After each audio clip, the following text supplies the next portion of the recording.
Welcome to all of you in this video. Today we will discuss about अव्यय। आज हम discuss करने वाले हैं संस्कृत व्याकरण के अंतर्गत अव्यय है वह क्या होता है, अर्थात जो अव्यय शब्द होते हैं उनका अर्थ क्या होता है। अव्यय एक प्रकार का जो अव्यय है वे क्या होते हैं, उनका अव्यय शब्दों का क्या अर्थ होता है, वाक्यों में उनका प्रयोग किस प्रकार से किया जाता है। तो आज हम लोग देख लेते हैं संस्कृत व्याकरण के अंतर्गत अव्यय।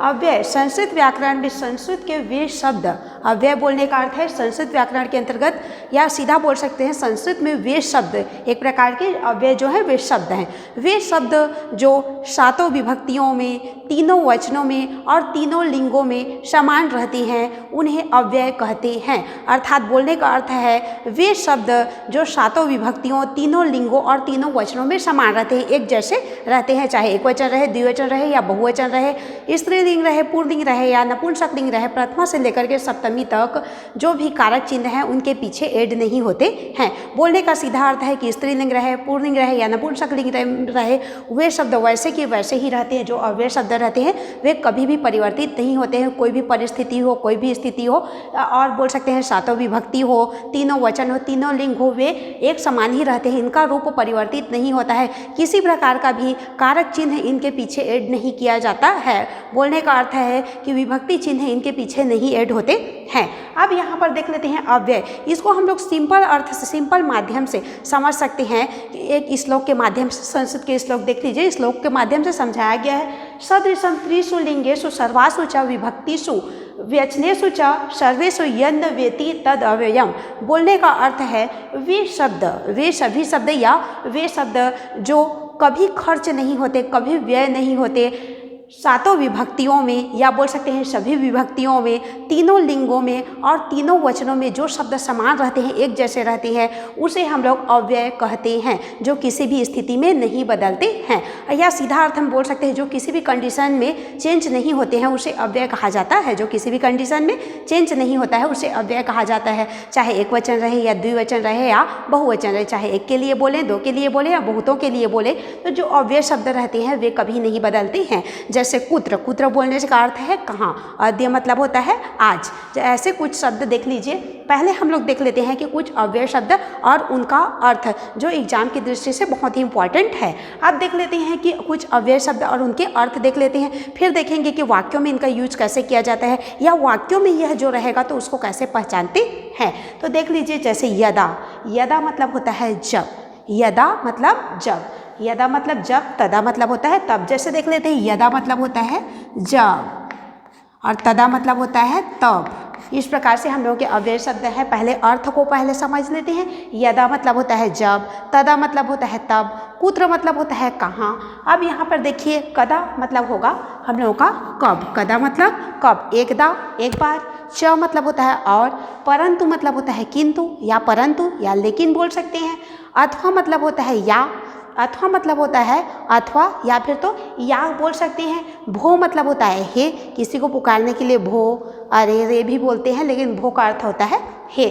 धिक मतलब होता है किसी को धिक्कार, धिक्कार करना या धिक्कार देना। अद्य मतलब होता है आज, आज के लिए हम लोग बोलेंगे तो अद्य।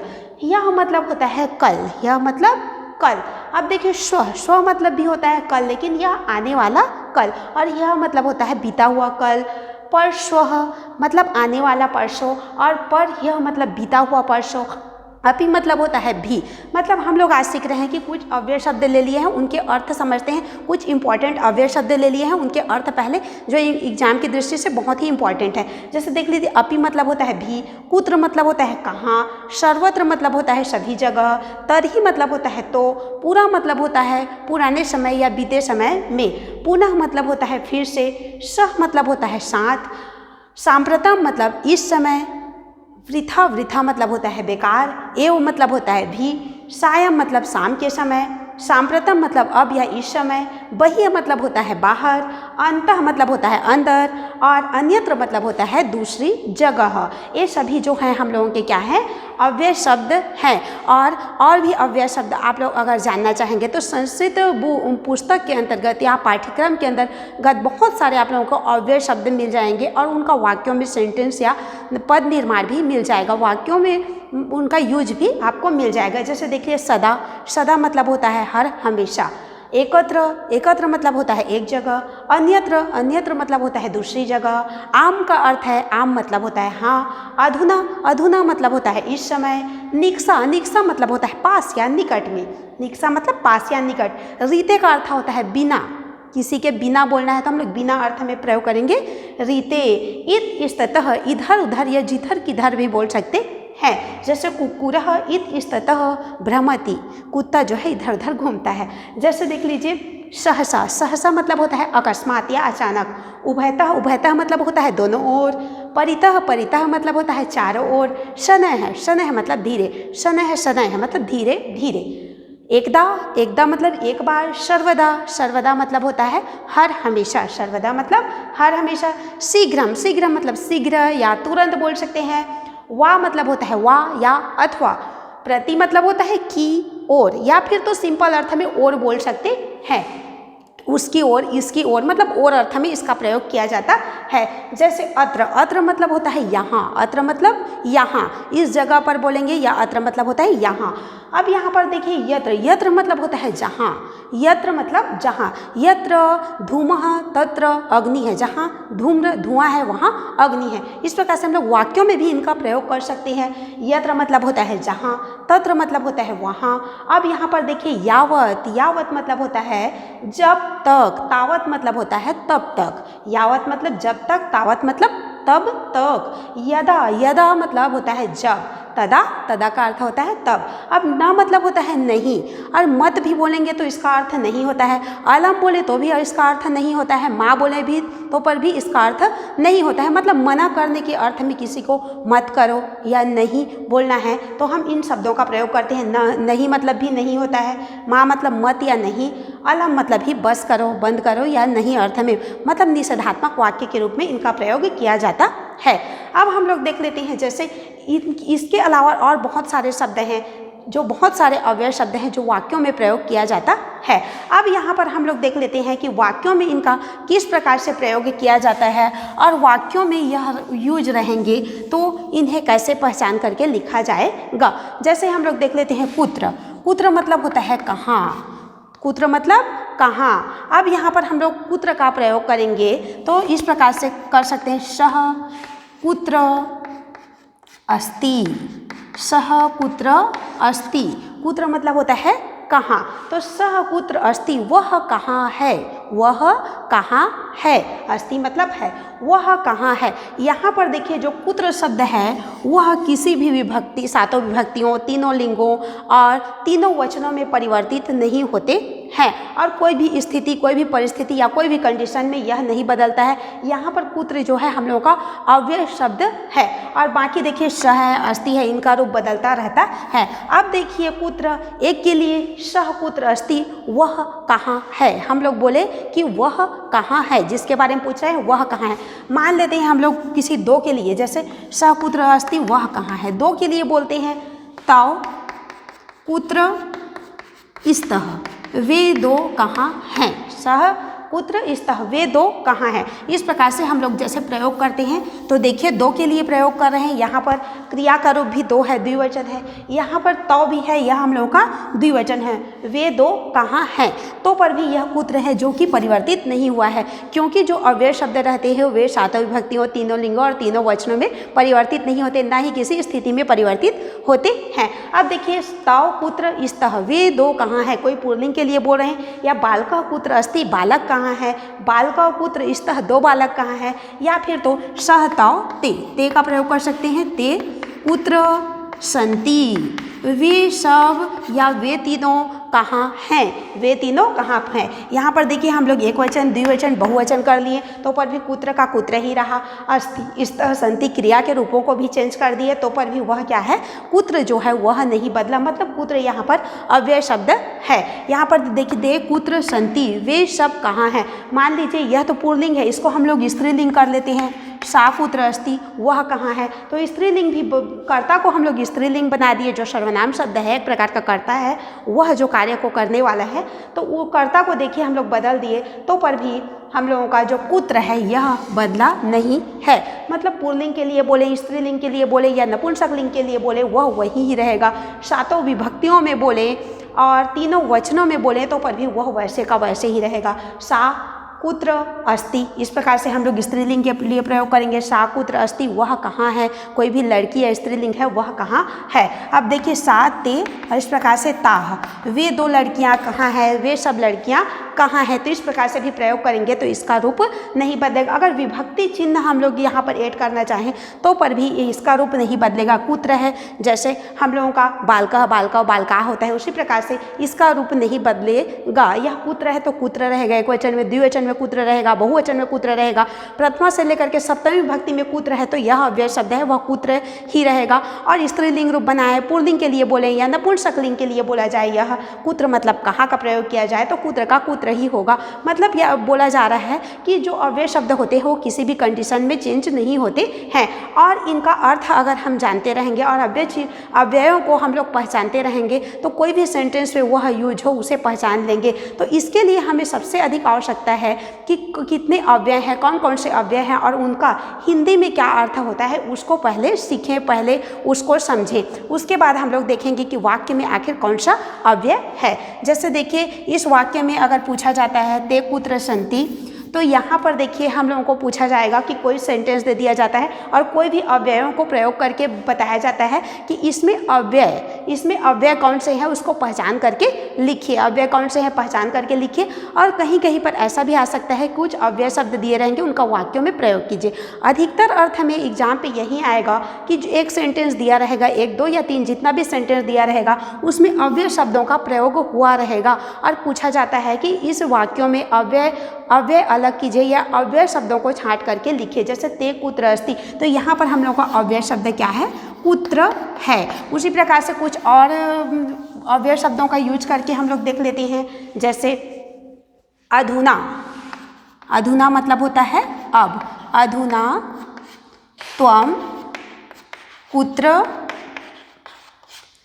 अधुना त्वम कुत्र। यहाँ पर देखिए दो हम लोग प्रयोग कर लिए हैं। कुत्र मतलब कहाँ, अधुना मतलब अब या इस समय। अधुना त्वम कुत्र, और हम लोग कर सकते हैं गमिष्यसि, इस समय तुम कहाँ जा रहे हो, इस समय तुम कहाँ जा रहे हो। तो इस प्रकार से हम लोग प्रयोग कर सकते हैं कि अधुना त्वम कुत्र गमिष्यसि, इस समय तुम कहाँ जा रहे हो।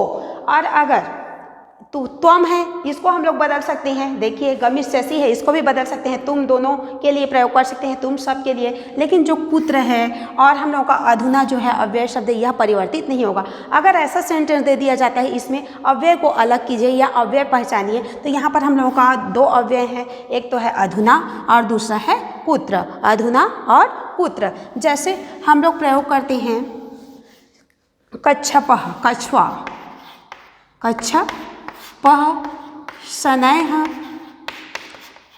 शनैः, गच्छति, कछुआ धीरे धीरे चलता है। यहाँ पर देखिए शनैः, शनैः, कछुआ धीरे धीरे जाता है या चलता है बोल सकते हैं। गच्छति जाता है, यह हम लोगों का कच्छपः शनैः, शनैः गच्छति, कछुआ धीरे धीरे जाता है। तो यहाँ पर हम लोगों को अव्यय पहचानना है, तो हम लोगों का यहाँ पर है शनैः, शनैः धीरे धीरे, या फिर हम लोग इसमें एक शनैः का भी प्रयोग कर सकते हैं। तो इस प्रकार से हम लोग अव्यय को पहचान सकते हैं और वाक्यों में प्रयोग भी कर सकते हैं। जैसे सर्वत्र, सर्वत्र हम लोग प्रयोग कर सकते हैं सर्वत्र धूमः अस्ति, या प्रयोग कर सकते हैं सर्वत्र बालकः, सर्वत्र बालकाः सन्ति, सभी जगह बालक हैं, सभी जगह बच्चे हैं या बालक हैं। अपि है जैसे कदा, तदा, यदा, परंतु, अथवा, भो, मतलब बोल सकते हैं इन सभी का कई सेंटेंस से प्रयोग किया जा सकता है। किसी भी प्रकार से हम लोग इसका सेंटेंस बना सकते हैं। कर्ता और क्रिया के रूपों को बदल करके कहीं पर भी इनका प्रयोग कर सकते हैं। और जो अव्यय शब्द रहते हैं वो किसी भी वाक्य में, किसी भी परिस्थिति में, किसी भी कंडीशन में, सातों विभक्तियों में, तीनों लिंगों में और तीनों पुरुषों में, तीनों लिंगों में और तीनों वचनों में बोल सकते हैं इनका रूप नहीं बदलता है। जिस प्रकार से क्रिया का रूप बदलता है लेकिन इनका रूप नहीं बदलता है, जिस प्रकार से कर्ता का रूप बदलता है लेकिन इनका रूप नहीं बदलता है। बोलने का अर्थ है कि शब्द रूप होते हैं, शब्दों के रूप बदलते हैं, लेकिन जो अव्यय शब्द हैं उनके रूप नहीं बदलते हैं। और स्त्रीलिंग रहे, पुल्लिंग रहे या नपुंसकलिंग रहे तो पर भी इनका रूप नहीं बदलता है। और यहाँ पर थोड़ा सा हम लोगों को और जानने की ज़रूरत है कि अव्यय में कुछ बोल सकते हैं यकार या तकार, य या त से शुरू होने वाले, यकार या तकार, य या त से शुरू होने वाले कुछ ऐसे अव्यय हैं जिनका प्रयोग साथ साथ दो या दो से अधिक अव्ययों को मिला करके वाक्यों में प्रयोग किया जाता है। बोलने का अर्थ है कि ये साथ साथ वाक्यों में साथ साथ यूज होते हैं। मतलब एक वाक्य में दो का यूज करेंगे तभी हम लोग का वाक्य पूरा होता है। जैसे हम लोग प्रयोग कर सकते हैं यत्र धूमः तत्र अग्निः। जहाँ धूम है, जहाँ धूम या फिर धुआं बोल सकते हैं, या फिर और कुछ का भी प्रयोग कर सकते हैं जैसे लकड़ी वगैरह वगैरह। तो यहाँ पर देखिए यत्र धूमः तत्र अग्नि है। जहाँ धूम है वहाँ अग्नि है, जहाँ धूम्र है वहाँ अग्नि है, या बोल सकते हैं जहाँ धुआं है वहाँ अग्नि है। या फिर इसके जगह पर हम लोग और कुछ भी ऐड कर सकते हैं। तो यहाँ पर देखिए यत्र और तत्र का एक ही वाक्य में प्रयोग हुआ है। तो इससे हम लोग यत्र और तत्र मतलब यकार या तकार वाले जो शब्द हैं उनका अगर हम लोग साथ साथ प्रयोग करते हैं तो वाक्य पूर्ण माना जाता है। मतलब बोल सकते हैं यकार और तकार वाले शब्दों को अगर वाक्यों में साथ साथ प्रयोग किया जाता है तभी वाक्य पूर्ण माना जाता है, नहीं तो वाक्य अपूर्ण माना जाता है। जैसे हम लोग प्रयोग करेंगे यावत, तावत, जब तक, तब तक। जैसे साथ साथ हम लोग प्रयोग करते हैं यावत, तावत, मतलब दो या दो से अधिक को भी हम लोग एक साथ प्रयोग कर सकते हैं। लेकिन ध्यान देना है इन सभी का हम लोग दो या तीन का एक साथ वाक्यों में प्रयोग कर सकते हैं, लेकिन जो यह और त वाले शब्द हैं वे हर हमेशा साथ साथ ही प्रयोग होते हैं। चूँकि वाक्य को अगर पूर्ण वाक्य हम लोगों को बनाना है तो य और त, यकार और तकार वाले जो शब्द होते हैं वे साथ, यकार और तकार वाले जो अव्यय शब्द होते हैं वे साथ साथ यूज होते हैं। तो इस प्रकार से हमने सीखा कि अव्यय वे शब्द होते हैं जो अविकारी होते हैं, अर्थात जो परिवर्तित नहीं होते हैं। सातों विभक्तियों में, तीनों लिंगों में और तीनों वचनों में जो एक समान रहते हैं वे अव्यय शब्द कहलाते हैं। एक किसी भी परिस्थिति या किसी भी स्थिति या किसी भी कंडीशन में चेंज नहीं होते हैं, इनका रूप वैसी का वैसी ही रहता है, तो उसे हम लोग अव्यय कहते हैं। तो यहाँ से हम लोगों का अव्यय पूर्ण होता है। Thank you.